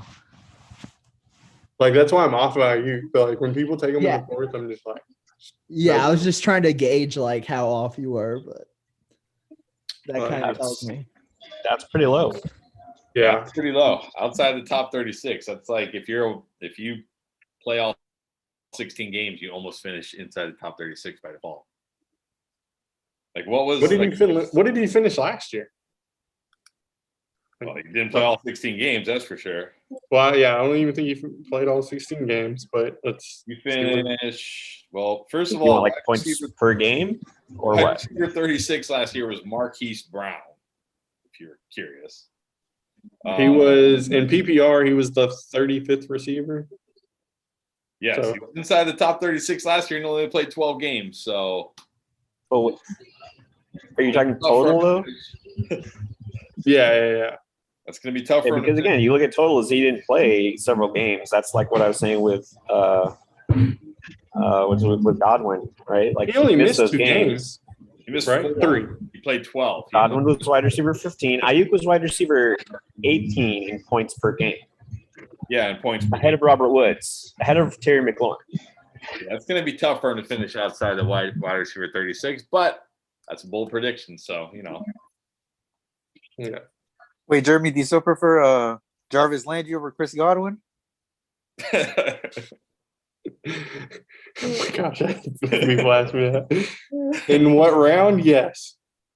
When he was taking Godwin in the second or early third, yeah, I would rather have Landry in the ninth when I took him. Sure, yeah, give me Landry. That's different. Yeah. There's no round after Landry. That was my thing. It wasn't that I was like, oh, Landry's going to beat Godwin. It was I'm getting Landry in the ninth and you're taking Godwin in the middle of the third. And I'm like, nope, don't see the value. I don't see Godwin again, this is why I made the bet. I don't see Godwin as a top 15 receiver this year. We shall see. Yeah, I think that's actually slightly more reasonable than Ayuk not in the top 36. Yeah. Well, the way we drafted today, he's the wide receiver 16. So Who is? Godwin. Yeah. Hey, as long as he's not top 15, he can be 16. That's fine with me. Exactly 15. Pierre's still got to wear a Jags jersey. I forget what the bet was, but he's got to do something. So. Just not Tebow. Anybody but Tebow. I refuse. No, I think it should be Tebow, just for that. Tebow's not even going to be on the roster. Probably not. Just make him wear a Trevor Lawrence jersey. And if you lose, you got to wear like a Dan Marino jersey or something. Gotta find one. I got to do something with one. Chris with Gus Edwards. Not Gus Edwards. Sorry, J.K. Dobbins and Robert Tunyon. We got to figure something out. Some sort of bet with those guys. I'll have to hang it in the background instead of the Kamara jersey. I'll have to replace it. Yeah. Yeah. What's the other one? I feel like Stinger needs to be punished if Pitts doesn't finish as the tight end 4. I don't know. It's got to be Mooney. It's got to be a Mooney bet for him. Mooney for him? Okay. The problem is even tight end 4, like tight end 4 last year was like scored 176 points. Like, okay. Like what in the 5th round? I don't know if that's really what you're looking for in the 5th round. Yeah. So like Pitts could even finish as a tight end 4, and it's like, okay, he didn't really do much for you. Yeah. I just don't like him for his draft value. I guess that's my biggest thing. When he goes, I don't even like him in the 7th. Maybe I mean I would take him over Landry. Nothing, no reaction from that at all. Wow. I was about to say, I was like, I think I still want Landry. Yeah, seventh round is probably where I would take him. I'd be comfortable with him there. All right. Well, nobody graded Pierre. Who wants to grade Pierre? Anybody? I'll grade Pierre because I'm so mean to him. Go for it. You always are so generous to him. So go for it. So Kamara, Allen Robinson, Darren Waller, J.K. Dobbins in the 4th, Tyler Lockett, LaVista Chenault. He took Mooney in the 7th, so Stinger couldn't get him. Ronald Jones, Justin Herbert, Zach Moss in the 10th, Kenneth Gainwell, and David Harris was off the board, so I had to take Moss. Well, I don't think you'll be playing Moss much anyways between your other top 3 running backs and even the rookie you got below him. So I guess it's not too bad of a thing. You've got Waller, so you not immediately have a benefit at tight end over most people.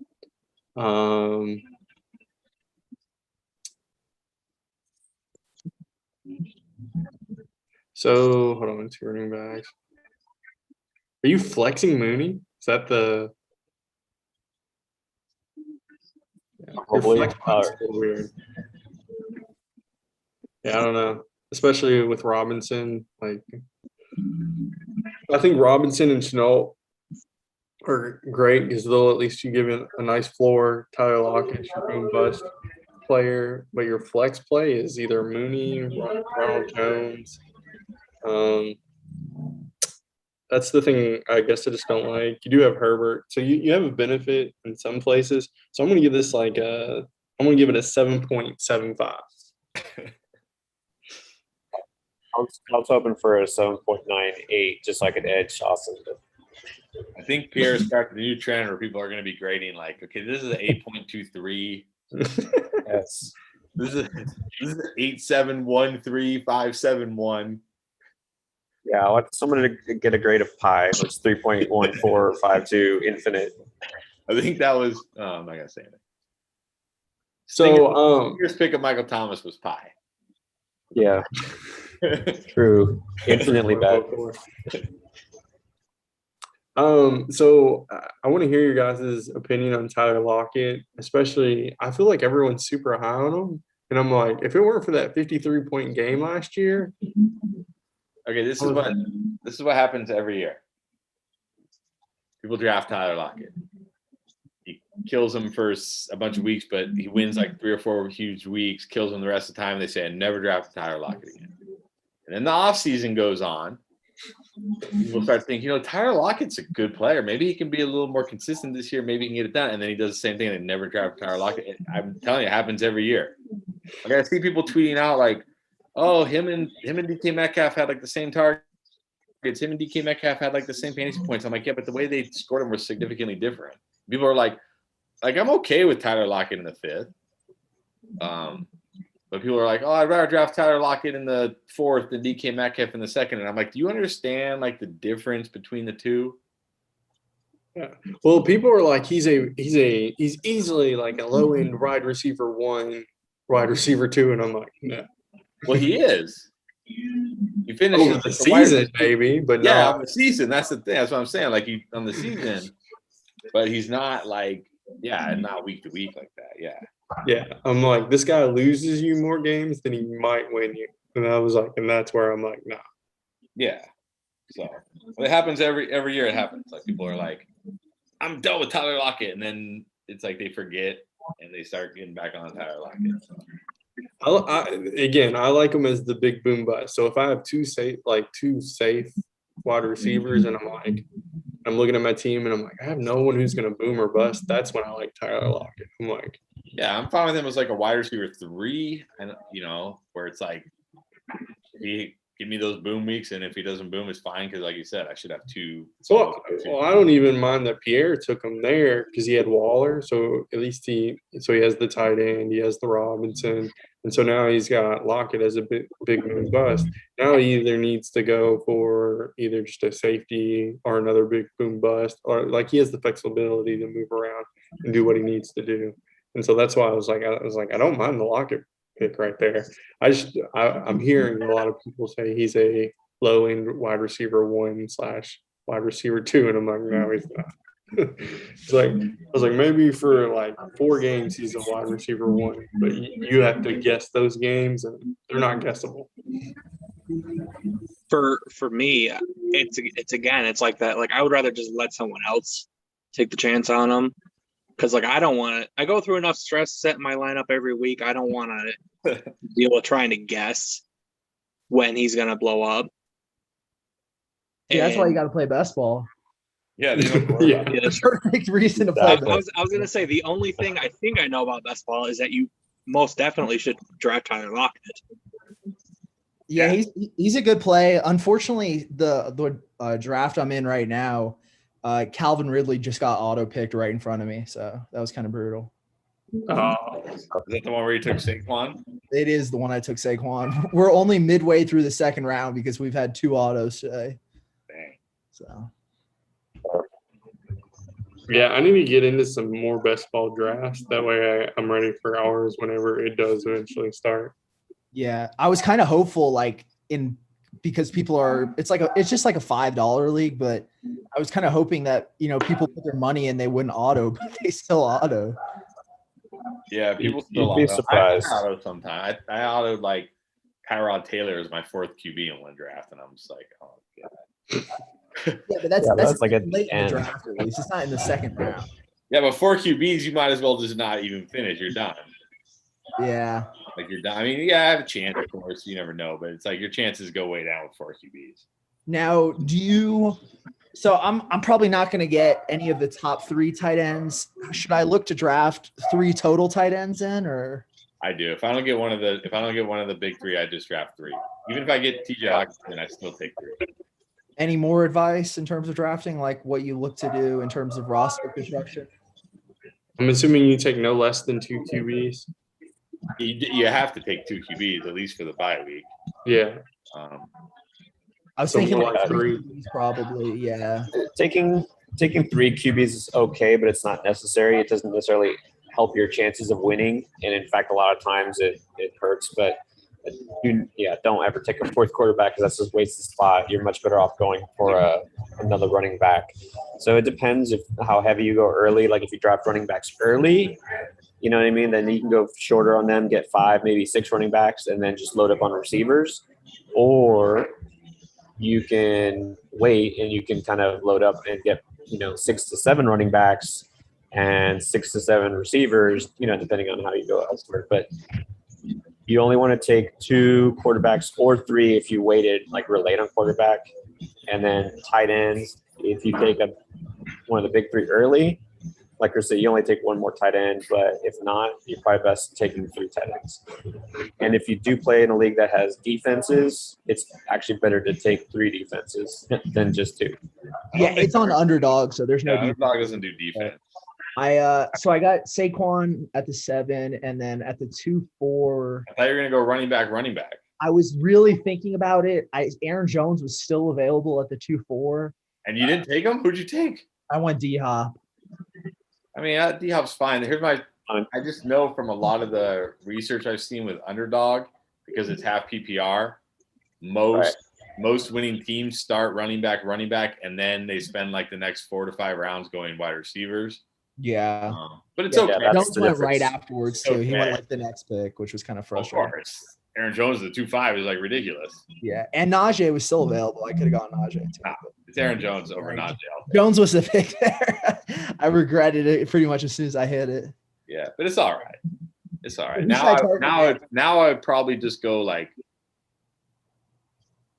draft like 3 or 4 more wide receivers and then be looking for my second running back around round 6. Yeah, it looks like McLaurin or Robinson are going to be available. And then running back wise, it's like Swift and Dobbins. So yeah, you're right. I would go either of those wide receivers. Do you think McLaurin over Robinson in best ball? Probably. I have Robinson higher, but they're like right next to each other. Okay. Close. I mean, that's not a big difference. It depends which offense or, which quarterback you believe in more, which veteran is Andy Dalton or Fitzpatrick. But probably, I probably lean a little McLaurin, but it's close. But the other thing I would say too is those kind of guys, like we're talking about Tyler Lockett, but the later rounds, when you're taking like your 6th or 7th receiver, you want the guys that will only have like 2 or 3 big weeks because those guys have much higher win rates. So like MVS, take a guy like Nelson Aguilar, those kind of guys. You want to load up on some of those guys late. Who do you think I should target then as my RB2? Well, I'd be looking, like I said, I don't know the underdog ADP all that well, but I know there's been a lot of research done this year into what wins in best ball. And you either go RB in the first and then get your second RB around like 6, or you go RB, and then you can wait on your running back. So maybe like a Mike Davis is my 2, or? Yeah, I mean, it depends who's there. Okay. I like I said, I still think with that next pick, go with another upside wide receiver. Even Justin Jefferson might be there, which is crazy. I'm only a couple away, so yeah, underdog ADP is a lot different than because it's half PPR, it's best ball. People tend to like. You think people are running back crazy in normal drafts, or even more running back crazy in best ball drafts. Oh yeah, Joe Mixon. That might be a place where like guy like Miles Sanders is a good pick if you can get him later, like around. I don't know how late you can get him because people will probably take him earlier than you want. But Sanders would be a smarter pick than like a David Montgomery. Sure. Even if Montgomery gets the 2 or 3 catches a game, he will. But you want the home run hitter. Yeah. You know what's crazy? You don't have to worry about the down weeks because it's just not in your lineup. That's true. I guess that's the thing I need to realize is that down weeks aren't as bad. Yeah, because he just doesn't. Yeah, he doesn't. I don't set the lineup. It's whoever did better. I didn't realize how Cortland Sutton is literally like a 6th round ADP. Like he is. The wide receivers on here are really. I didn't realize how much lower they go. I'm so tuned into our drafts. Oh, it's way different. Yeah, I got him yesterday in the 6th. That was the last draft before I had to go home. Damn. Yeah, I had at DK, Allen Robinson, Deontay, and Cortland Sutton as my four receivers. Who did you have running back wise? I had Derrick Henry. I had the 4th pick, so I had Derrick Henry, Mike Davis, Rojo, Melvin Gordon, and just 2 backups like Penny and I guess Tynes backup. Yeah. Man, I guess I'm gonna need to practice some best ball before we do the one. Yeah, I would say like in a vacuum. Now I see 10, but you want like 5 to 6 running backs, 7 to 8 wide receivers, and then 2 to 3 quarterbacks, 2 to 3 tight ends, depending on like if you get Josh Allen or somebody like that, you obviously only need one other quarterback because the plan is that Josh Allen is going to start every week but one. Yeah. Bye week. Just make sure that the quarterback you draft does not have the same bye week as Josh Allen. Otherwise, you might as well just drafted one quarterback. No, you'd be surprised. It happens a lot. I even make that mistake sometimes when I'm not paying attention. I'm like, crap, I have to draft another quarterback because, I have this guy and this guy the same bye. So, Michael, so here's a question. I assume it's just like a waiver wire system that if you don't pick anybody, can you pick them up later? No, there's no way. There's after the draft, you don't do anything. The computer sets your best lineup every week. So at the end of the week, when all the games have been played, that's your best team. That's your score. So that's your best. Okay, so you can't add anyone afterwards. Can't add anyone. Can't drop anyone. So yeah, generally you want 5 to 6 running backs, 7 to 8 wide receivers. You definitely don't want to go under 7 wide receivers. But it depends on how many. Or handcuffs more important there or no? Yeah, handcuffs definitely can be more valuable there because, again, like if you take Alexander Madison, excuse me, and say like the 14th round, and let's say Dalvin Cook misses 3 or 4 games, you get Alexander Madison for 4 games, right? And it's okay. He's not wasting a spot like he is in redraft where he's sitting on your bench doing nothing and you can pick guys up that could potentially replace him. So definitely I will draft like the Madison sometimes. I'll draft the Hubbard sometimes. You guys the handcuffs Go ahead. are definitely. No, I was gonna say handcuffs are definitely helpful in stacks. You can definitely pay off huge with like a quarterback receiver stack. And it doesn't have to be the number one receiver. It could be someone like, let me see, like, well, I mean the best stacks like last year, like Josh Allen, Stephon Diggs. If you had that stack, like that's it, you probably won your league. But it could be like a Michael Gallup, Dak Prescott stack because when Gallup has that big game, you're getting both of those things. You know what I mean? So that's definitely a good strategy too. Yeah. You guys want to hear the latest pick? So Sure. The latest pick just happened. Swift went over Metcalf, Jefferson, CD, and Terry, and Waller. Wait, say that again? The running backs. DeAndre Swift went over DK Metcalf, Justin Jefferson, pretty much all that range of wide receivers. And this is why like they've done studies. I've been telling you, these guys, these analytical dudes that I follow have done these studies where they show like the teams with the highest winning rates either go running back or running back, then they draft 5 wide receivers and then they get their second running back. And obviously it's not like that's the only way. You can win other ways, right? But that's your best chances. So Swift over Metcalf. Gee. That's exactly why, because you can get a top 5 wide receiver, or you can get like a top 20 running back, especially in half PPR. That hurts Swift even more because even if you think Swift's catching 50 passes, that's only 25 fantasy points, not 50, right? So it hurts him even more. So, yeah. What I'm going to do, I think, is going to go, like you just said, next 4 picks. For next 4 picks. My math is like awful right now. Next 4 picks wide receiver. And then try to get like Trey Sermon, hopefully, as my like RB2, honestly. I would honestly go. I know it's probably going to be hard. I would go 5 wide receivers in a row. That's what he said. Oh, I thought you said 4. Well, no, he's already chosen. Or if Kittle or Waller. I've already picked one. That's what I mean. Yeah, or if Kittle or Waller fall, you can go one of those guys and 4 wide receivers. And Darrell Henderson still has like a mid 8th round ADP, so he may still be there. Yeah, I think he's more going in the 5th or 6th, but I don't know. I'm doing underdog, and I don't ever draft him on drafts anymore because he goes through everything. But yeah, that's what I'd be looking to do. If Waller or Kittle fall to the 3rd round, I'd probably grab one of them personally. Okay, I think that's a huge advantage. And then grab 4 more wide receivers, 3 more wide receivers, and then a running back, or just grab 4 more wide receivers and then a running back. Yeah, if had I just on Aaron Jones there, it would have been such a set it and forget it. I'm like, Yeah, I think I love D Hop, but especially in half PPR, I probably lean Aaron Jones. Yeah, it just makes so much more sense when you think about it because I wouldn't even have to think about it. I could just like hammer out wide receivers then for the next like 5-6 rounds.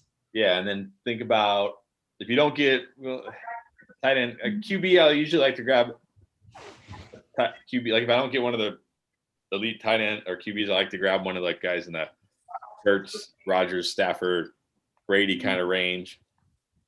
And then I like to have, my second one locked up in like that kind of like Tua. Do I need to like force it and get Kyler because I have D Hop or? No, you don't need to force it. One of my rules is I will, like in the later rounds, I'll reach on guys because once you get into like the 200s, like it's like if you're picking a guy whose ADP is 220 versus 200, like what does it matter? Yeah. But like the earlier rounds, I don't like to reach on guys. Like I might reach like if he's going at the 3-4 and I want him at the 3-1, I'll take that. But I'm not going to take a guy at the 3-1 who's going like the 4-5. Yeah, that makes sense. But no, don't like force Kyler Murray just to get that stack. But if Kyler Murray ends up a good value, like if he falls a little bit, falls farther than he normally does, and he's still sitting there, then yeah, grab him. Okay. All right. But if not, I usually get one of those guys in like I said, the Hurts, Rodgers, Stafford, Brady, Tannehill kind of range, and then I try to get another one around that Tua, Fitzpatrick kind of range.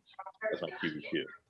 Yeah, if I get like McLaurin as my 2 and then get like Fitzpatrick as probably my second QB, that would be a really nice play there. Yeah, that could be like a tilting factor when you're getting your backup quarterback, or like once you have your quarterback, then you can say, okay, maybe I'll grab this third receiver and this fourth receiver, like on the team, but like I say, you don't have to plan around it. You know what I mean? So if it just so happens that you already have Jalen Hurts, then maybe you take a guy like, Jalen Rager later, but you don't have to. Yeah. If it works out. I'm not gonna take like if Jalen Hurts is sitting there and I have AJ Brown, I'm not gonna take Ryan Tannehill just to get the Ryan Tannehill AJ Brown stack. Like I'm not gonna, you know what I mean? I'm not gonna take a quarterback 5 spots lower just to get the stack. You know what I'm saying? So don't like if you have McLaurin and you have a chance to draft, I don't know, as like Aaron Rodgers or Ryan Fitzpatrick, don't take Ryan Fitzpatrick just to get the stack. Like take the better player. Take the better player. So underdog scoring is not full. No, it's half PPR. So you get half PPR, 3 wide receiver. Yeah, and then the one you're doing now is PPR. No, this is half. This is half. PPR. All the drafts are half PPR and underdog. Yeah. No, I thought Austin was doing the other one. No, it's underdog. I mean, I like underdog super easy in terms of like entering the contest, and I like kind of the layout of it, so that's kind of why I chose it. But yeah, underdog has a better layout, better UI, everything, like for sure. I do drafters for 2 reasons. Number one, I can enter for $1, so I can do like 1,000 drafts over the course, not all at once, over the course of like the off season. So I can put like $100 in, do 100 draft, like start 100 drafts, and then you know what I mean. So just slowly over the course of the off season, I can build up that many drafts. Obviously, you can't win as much money, but it's okay. I just enjoy doing all the drafts and staying in tune on the off season. But also, I like the full PPR, so that's why. Those are the 2 reasons why I choose it. Yeah, I think it was either like $5 or $3 were the lowest ones on underdog. Yeah, I mean the 3 is not bad, but I can't do. Now I'm only going to be able to do like 300 drafts. I mean, only 300 drafts. I don't know if I'm going to get to 1,000 drafts, to be honest. I don't know. I don't know if I'll get to 1,000. I'm just saying, like, I can do a ton of drafts and it's okay because,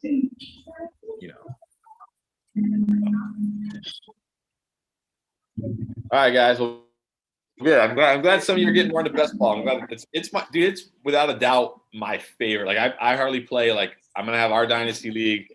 I'm obviously going to have our redraft leagues. I'm going to have my home league, but that's like whatever. I just joined a redraft league with some guys on Twitter, so that should be fun. And then I might do like one more paid dynasty league, and that's all I'm going to do. Yeah, this is my first year doing best ball and my first year doing dynasty. I usually have like 4 or 5 redrafts a year, but in terms of, and I'm having a blast. Like our dynasty league, I had fun doing this, and this is like my second or third best ball thing I've done, and it's been fun so far as well. Yes. I would have been a lot happier if I could have kept Cam Akers healthy all season long. That's a shame. That's You know tough. what though? You traded him for what, 3 seconds? I think it was 2 seconds and a third. Oh, I was like, getting anything back for Cam Akers right now is a win. yeah. That's the way I'm looking at it. 'Cause Sadly. knowing I paid 3 first for him is also heartbreaking. Well, yeah, that's the thing. Like, yeah, you're still, yeah. I don't really People know. don't realize So that, like if he would have popped off and done everything, I could have justified the 3 first, but the injury just automatically. yeah, there was and no- even second round picks can. I mean, last year T Higgins was the second. I know Justin Jefferson was a second in some drafts, even so. Well, I'm pretty sure second round picks, and I'm not trying to be mean. I like Cam Akers, but I'm pretty sure second round picks will be playing in the next 2 to 3 years. Whereas I don't think Cam Akers will. Or if he is, he's going to be very ineffective. He's going to be, Yeah. you know, like we were talking about in the Discord about Don. People are like, "Oh, there's never been a prospect like Cam Akers who's gotten hurt," and I'm like, actually, there has. Like Dante Foreman, like we were saying in the Discord, Austin, like with Dante Foreman, like I know you guys don't remember Dante Foreman because he tore his Achilles, and so now nobody remembers him, right? But I remember people were so excited when he was finally out there, like, yes, he's out there, he's gonna do it. This is it. This is the breakout. And then it was like torn Achilles. So yeah, maybe he'll be the one to beat it, but it's not like it. All right, y'all, I gotta hop All right, off. yeah, I gotta go. All right. See you guys. It was Yeah. fun drafting with you. See you guys. See you guys on Thursday.